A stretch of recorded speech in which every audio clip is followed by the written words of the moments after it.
Hello muli mga ka-Queen Probinsyana. So kung mapapansin nyo nga dito, nagagayat po ako ng tokwa at magluluto po tayo ng ulam para sa tanghalian. Ang atin lang pong lulutuin ngayon ay tokwa na merong toge. So igigisa lang po natin siya at lalagyan ng mga pampalasa. So yan na nga, tapos na po ako maggayat dyan. Bali, hinugasan ko nga lang muna dito yung toge kasi ito ay kahapon pa binili ni Bianan. So, medyo, alam nyo na, yung parang nagtutubig siya. So, kailangan natin siyang hugasan ng paulit-ulit para malinisan. So, okay na lahat. Magdidikit naman tayo ngayon ng apoy. So, makikita nyo nga dyan, nililinisan ko muna yung kalan bago tayo maglagay ng uling at saka tayo maglalagay ng apoy sa ilalim. Bali, ang ginagawa namin, meron kaming kutsara na nilalagyan ng abo tapos lalagyan namin ng kaunting gas at sisindihan. So, makikita nyo nga dyan, tinuro ko dyan yung bag. Yan kasi yung dapat na dadalhin namin bag.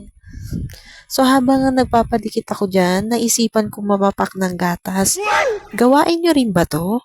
Sa totoo lang kasi, pareho kami ng anak ko na hindi nagkakaigis sa timplang gatas. Mas gusto pa namin ng papak. So makikita nyo nga dyan, may bagan at nilagay ko na ang kawali para uminit na ang kawali at malagyan natin ng mantika. So, pay-pay-pay-pay lang ang person habang namamapak ng gatas at hirapan pa nga magbukas ng bote ng mantika. Habang pinapainit ko nga dyan yung mantika sa kawali, biglang sumilip ang ating haring araw kaya naisipan kong ilabas ang ilang damit at ang ilang gagamitin ko pagpunta namin ng Bicol. So ayan na nga, mainit ng mantika, ilagay na natin ng tokwa para iprito muna. Bali, ang ginagawa ko pala dito ay piniprito ko muna yung mga tokwa bago natin igisa ang toge. Para naman kahit papano ang ating tokwa ay merong kaunting crispy. So makikita nyo nga dyan ang unang batch na naprito ko at sinunod ko na ang pangalawa. Habang nagluluto nga ako dito ay sinabi ni Biana na bumalik na ang aming pusa. Natakot siya, naging mailap. Ay laging ginugumol lang. Laog na pusa. Hello guys, natakot to si Oreo. Kanina yung tinatawag namin. Ilang oras lang naman. Hindi kasi kami sanay. Sanay kami na tuwing umaga, may naglalaro na dito sa sahig. Yan, may takbo-takbo dyan. Yan yung aming senior na pusa.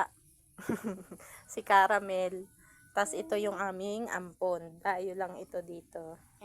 Pero mabait din ito. Yan. Yung pusa na yun, dami na nabiktima nun. Ang dami nang nakagat. Ayan, lungkot siya. Kasi lagi silang inaaway ng laog. Kahit itong aming senior, lagi din tong hinahabol ng laog. Yan. Nangangagat po ito. Yan mo Oreo. Huwag mo ka sa akin pag may lamog dyan. Ano, may lamog? Ano lamog? Laog. Yan. Yung bintana na yan, favorite spot niya yan. Tambayan niya. Pero pag nawala siya dyan, ibig sabihin nagtatago siya. Kasi lagi silang inaaway ng mga pusang laog. Ako tagabantay. Talaga ba? Ako yung pusa, meow. Kamuntik pa nga masunod dito yung pangalawang batch. So ito nga, nag-isa na ako dito ng sibuyas bawang at ang lakas pala ng aking apoy kaya hinango ko muna saka ko nilagay ang toge. Nang medyo lumamig-lamig na ay saka ko siya uli ibinalik sa apoy. Kumuha na rin nga ako dito ng mga pampalasa, asin, magic sarap at oyster sauce. 'Pag nagigisa nga pala ako ng gulay, hindi na ako naglalagay nito ng sabaw. Yung iba kasi naglalagay pa ng sabaw. Ako, hinahayaan ko ng kumatas yung gulay para yun na yung mismong sabaw niya. Dito nga, nilagay ko na yung mga pampalasa at nilagay ko na rin yung kalahati sa naluto kong tokwa. Kaya kalahati lang ang nilagay natin tokwa para magkaroon ito ng dagdag na lasa sa gulay at yung kalahati naman ay idadagdag natin pag paluto na ang ating gulay. Kumbaga, dagdag crunch lang ito. So, ayan na nga, luto na ang ating gulay. Pagkatapos nga nito ay hinango ko siya at naglagay ako ng pampahina ng apoy dun sa ating kalan at inilagay ko naman yung natira pa naming kanin nung umaga. Pagkatapos nga nito, nagtanghalian kami at hinugasan ko na rin yung aming pinagkainan. Dali-dali nga ako dito, nagtoothbrush pa ako kasi balak ko nga maliligo at liliguan ko pa yung anak ko at maglalaba pa ako ng kaunting tubal namin.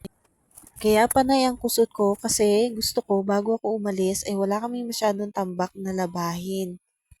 Siya nga pala, ang tabayanan nyo magiging kakulab ko sa pag-uwi ko doon sa amin sa Bicol. Nung time na nga ito, nung umuulan, ay nagpaulan ang aking anak. Pinayagan ko na siya para kako kinabukasan, hindi ko na siya liliguan. Nagtiklop na nga rin ako dito ng mga napinaw kong damit. So, sa susunod na lang muling video, paalam!